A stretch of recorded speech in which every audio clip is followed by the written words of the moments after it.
سنو، نبی پاک صلی اللہ علیہ وسلم کے پاس مہمان آ گیا، بخاری مسلم ہے۔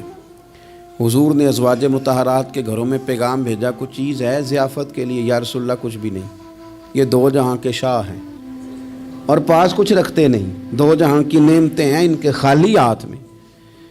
یا رسول اللہ کوئی چیز بھی نہیں۔ حضور نے صحابہ کے مجمع پہ نظر ڈالی، یا رسول اللہ صلی اللہ علیہ وسلم حکم ہو، تو حضور فرمانے لگے تم میں سے کوئی بندہ ہے جو اسے گھر لے جائے روٹی کھلائے؟ ایک صحابی اٹھے فوراً، حضور میں لے کے جاتا ہوں کھانا کھلاتا ہوں۔ فرماتے ہیں میرے گھر میں صرف بچوں کا کھانا تھا، یہ نہیں کہ فریزر بھرا ہوا ہے نعمتوں سے، صرف بچوں کا کھانا۔ یہ نہیں کہ کسی کو دیکھ کے اپنی ہنڈیا پہ برتن دے لیا، صرف بچوں کا کھانا۔ کہتے ہیں گھر گیا، بیوی سے کہا کیا کیفیت ہے؟ کہنے لگی بچوں کی روٹی ہے۔ میں نے کہا بچے سلا دے، صبح ناشتہ کر لیں گے۔ تو کہنے لگی آپ کیا کھائیں گے؟ تو میں نے کہا نہ میں کھاؤں گا نہ تو کھائے گی، مہمان جو نبی پاک کا ہے۔ کہا اچھا، اب ذرا تجویز دیکھو میاں بیوی کی سوجھی آپس میں۔ کہتے ہیں کھانا لگا دینا، کیونکہ ایک آدھ بندے کا کھانا ہے۔ اپنی غربتوں کا ہر جگہ اظہار کرنا، رونا رونا، یہ دیکھو غربت کیسے چھپائی جا رہی۔ اس کو کہا نہیں کہ چل تو تھوڑا رحم کھا، تو آیا ہے تو تھوڑا رحم کھا، یہ نہیں کہا۔ کہا اٹھ کے نا تو کھانا رکھنا اور اٹھ کے نا چراغ ٹھیک کرنے کے بہانے بجھا دینا۔ ہم دنیا والوں کے سامنے کیوں اپنے دکھ بیان کریں؟ ہم جو کہیں گے رب رسول کی بارگاہ میں کہیں گے۔ تو نا چراغ ٹھیک کرنے کے بہانے، اہلیہ اٹھی، کھانا دینے کے بعد چراغ ٹھیک کرنے کے بہانے بجھا دیا۔ خامد بھی ہاتھ چلاتے رہے، بیوی کبھی برتن رکھتی کبھی اٹھاتی، پتہ چلے کہ کھانا کھا رہے ہیں، کھانا کھایا جا رہا ہے۔ کہتے ہیں مہمان پیٹ بھر کے کھانا کھا گیا۔ یہ کام ہوا رات کے اندھیرے میں، اس وقت ہوا جب چراغ بھی بند تھا، اس وقت ہوا جب کوئی دیکھنے والا نہیں تھا، کسی پڑوسی کو بھی خبر نہیں تھی۔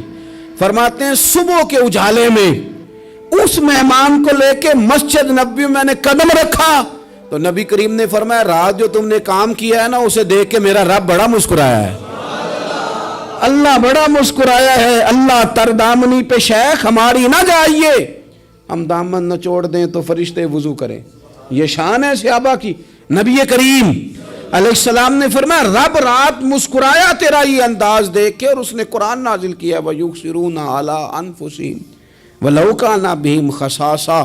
کچھ لوگ وہ ہیں جنہیں بڑی بھی ضرورت ہو تو دوسروں پر اثار کر دیتے ہیں، قربانی دے دیتے ہیں۔ رب مسکرایا ہے، اندر پیسے رکھے ہوئے ہیں، اندر پیسے رکھے ہوئے ہیں، اور بہن آ کے منت کر رہی ہے کہ بھائی حالات بڑے خراب ہیں، تھوڑی سی مہربانی کر۔ تو کہتے ہیں بہن پردہ یہ ہے بس، کیسے بتاؤں تجھے حالات، تجھے کیا بتاؤں کام کتنی مشکل سے چلتا ہے، یہ پردہ یہ بس۔ بہرحال اگر تو نے کہا ہے نا 50,000 تو میں زیادہ نہیں، کوئی 20 کو دے دوں گا تجھے، وہ بھی خاصی نیکی کر کے، وہ بھی بتا سکھا کے۔ رات اماں پہ علیحدہ سے احسان چڑھاؤں گا، ابا پہ علیحدہ سے چڑھاؤں گا کہ تمہاری بیٹی کے ساتھ تعاون کر رہا ہوں، سارے علاقے کو ویسے ہی بتاؤں گا۔ اور وہ غریبنی بیچاری 20,000 لے کے گھر گئی ہے، پہ سفارشیں کر رہی ہے کہ مہربانی کرو۔ میں نے ایسے بھی دیکھے ہیں جو پہلے بیوی کو پکڑاتے ہیں، تو دے، اس لیے کہ پھر وزیر اعظم تو ڈنڈا نکال لے گا تو بڑا مشکل ہو جائے گا پھر گھر میں رہنا، لہذا وہ یہ تو آگے لگ۔ یہ کیا لہجہ ہے آپ کا؟ یہ تو کسی کو بھی دیں تو چھپا کے دینے کا حکم ہے، کسی کو بھی دیں تو ہمیں حکم یہ ہے کہ سیدھے ہاتھ سے دینا ہے، الٹے کو خبر۔ اور یہ جو بالکل ہی اپنے ہیں ان پر تو پردہ پوشی آپ کے لیے ویسے ہی ضرورت تھی۔ میرے عزیز، رب مسکراتا ہے۔ میرے نبی پاک علیہ السلام نے یہ اعمال ہمیں بتائے جن پر اللہ مسکراتا ہے، خوش ہوتا ہے۔ اور بعض لوگوں کو حضور نے نامینیٹ کیا، حضرت سعد بن معاذ رضی اللہ تعالیٰ عنہ عظیم صحابی تھے۔ یہ وہ خوبصورت صحابی ہیں جن کے جنازے کو کندھا میرے نبی پاک نے عطا فرمایا، حضور نے کندھا عطا فرمایا۔ کمال ہو گئی، نرخ بازار محبت کا انوکھا ہی ہو گیا، خود خریداروں میں شامل آ کے مولا ہو گیا۔ حضور نے کندھا دیا۔ حضرت سعد بن معاذ رضی اللہ تعالیٰ عنہ کا جب جنازہ اٹھا، ان کی والدہ رو پڑی، بڑے درد سے روئی، ماں تھی نا۔ ان کی آواز جب حضور تک گئی تو نبی پاک نے فرمایا آنسوؤں کو روک لے، آواز کو کم کر لے، تیرے بیٹے کی تو جب روح پرواز ہوئی ہے تو رب مسکرایا ہے۔ جس کے آنے پہ رب راضی ہو مسکرا دے جو اس کی شان کے لائق ہے. یہ تو وہ لوگ ہیں کہ جن کے جانے پر نا رب، وہ کسی نے کہا تھا کہ میرے مرنے پہ ہر سو شور مچ جائے گا، دیکھو گے میرے مرنے پہ ہر سو شور تمہیں پتہ چل جائے گا جب ہم جائیں گے. میرے مرنے پہ ہر سو شور مچ جائے گا دیکھو گے، اور کہنے الوداع سرکار خود تشریف لائیں گے. اور درویش کہنے لگے بعد مرندے مکھڑا میرا ہو جاوے جے تازہ، پھر سمجھ لینا محبوب میرے نے آن پڑے ہے جنازہ.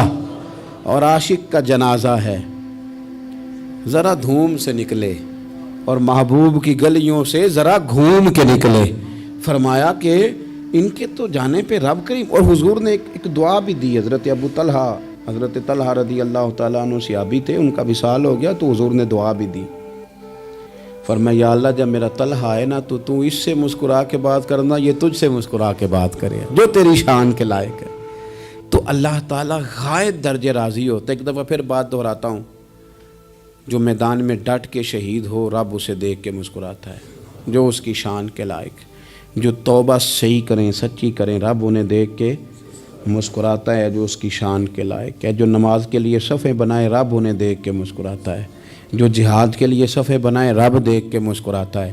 جو لوگ صبح پچھلے پہر اٹھ کے عبادت کریں رب انہیں دیکھ کے مسکراتا ہے. اور جو کبھی کبھی بھوکے رہ کے دوسروں پر قربان کر کے اثار کر دیں رب انہیں دیکھ کے مسکراتا ہے. بہت بڑی فضیلت ہے. اللہ ان سارے کاموں میں سے کسی ایک کام پہ ہمیں بھی لگا دے تاکہ یہ بڑی فضیلت اللہ تعالی ہم گناہگاروں کے حصے میں بھی فرما دے. آخر دعوانا ان الحمدللہ.